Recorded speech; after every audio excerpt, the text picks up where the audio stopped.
বহুদিনৰ মই ভিডিঅ' দিব আছো বহুদিনৰ মূৰে এবাৰ মই 2024 চনৰ মই শুভেচ্ছা জ্ঞাপন কৰিছোঁ আমাৰ চেনেলৰ ফালৰ পৰা বহুদিনৰ মই ভিডিঅ' দিব আছো কিয় মই বহুদিন ভিডিঅ' দিব পৰা নাই 4 মাহ 6 মাহ পিছত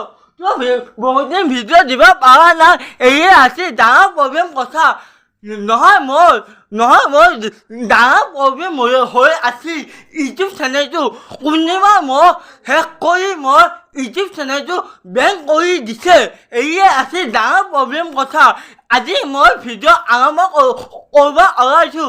নতুন বছৰৰ কাৰণে 2024 চনৰ মই শুভেচ্ছা জ্ঞাপন কৰিছোঁ অসমৰ জনপ্ৰিয় অভিনেতা মোহনৰ কথা মোহনৰ কি বেমাৰ হৈছে হানি কথা জনাব ওলাইছোঁ জনপ্ৰিয় অভিনেতা মোহনৰ কথা মোহনে কিবা কথা ভাবি পৰি আছিল কিবা বেমাৰ হৈ আছিল মোহনৰ জনপ্ৰিয়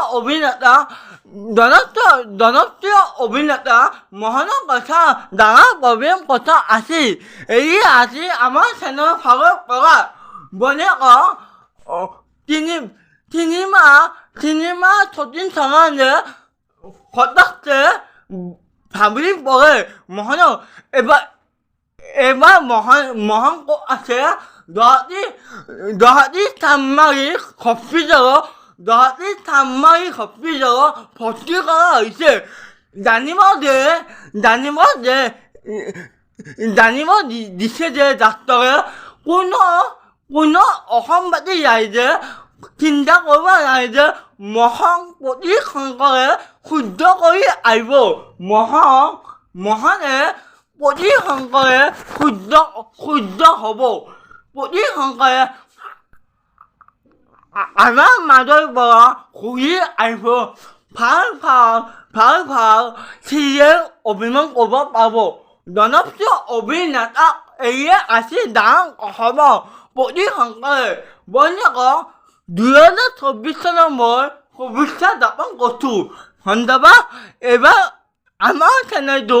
প্ৰথমবাৰ যদি আহিছে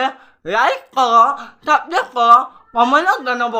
আমাৰ চেনেলটোৰ কথা ধন্যবাদ 2024 চনৰ মই শুভেচ্ছা জ্ঞাপন কৰিছোঁ ধন্যবাদ জয় অসম।